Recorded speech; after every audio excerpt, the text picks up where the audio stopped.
is the second last of the madrigals to talk with Mirabel and receives a kick in the shin by Antonio for making Mirabel cry. When he goes to talk to Mirabel, she calls him out for supposedly abandoning her despite promising to be friends with her, and how he seemingly distanced himself from her because of her lack of gift. As Mirabel accuses him of never seeing her as a family member nor a friend, Camilo gives her a heartfelt speech over how much he cares for her and how sorry he is when it came to abandoning her, as he had no choice due to his gift making him exhausted and forcing him to entertain people against his will. He even reveals how he had been suffering from an identity crisis to the point where he stress eats to cope with it, and even admits how he doesn't know who he is anymore. Mirabel then consoles him and assures him that even without his gift, he is still the same old Camille that she grew up and loved, to which he responds by admitting how he always admired her and begs for her to come back to him and the family. Even when Mirabel refuses due to her attachment to the Riveras, Camilo accepts this as he sees that staying in Santa Cecilia has made her happier compared to her time in the Encanto.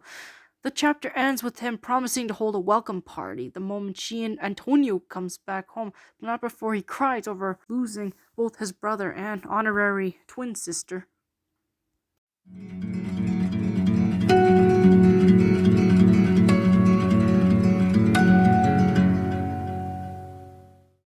Alma is the last to go, with everyone warning her that she will suffer dire consequences should she mess it up in any way. When she finally approaches Mirabel, Mirabel gives her another chastising as she accuses Alma of never caring for her and purposefully making both the family and the villagers hurt Mirabel, all because she had no gift. When Alma insists that she did not intend for Mirabel to suffer and that she always loved her, Mirabel refuses to believe her, especially when she points out how she barely knows about Mirabel's likes and dislikes, along with failing to show any kind of affection towards her ever since her fifth birthday. In order to prove that she does love her, Alma reveals a dark secret that occurred on Mirabel's fifth birthday, right after she failed to get a gift. As it turns out, a group of unknown villagers demanded that Alma get rid of Mirabel by killing her out of the belief that the young Madrigal was a threat to them, along with the entire Encanto. Mirabel is horrified to find that she could have died that night, especially since those same villagers are still in the Encanto and haven't been punished for their cruel suggestion.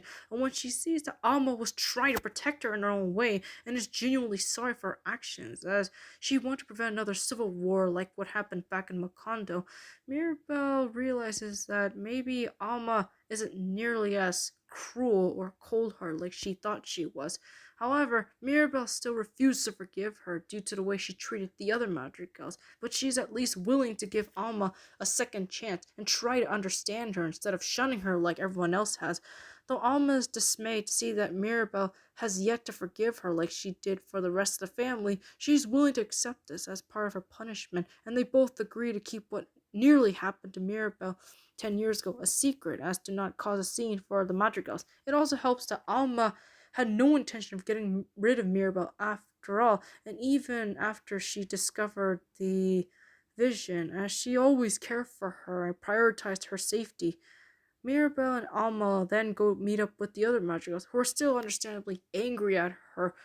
even after Alma tried to apologize to them yet again. The chapter ends with Miguel accidentally giving away Mirabel's gift, thus forcing her to reveal how she gained her gift to her now shocked family.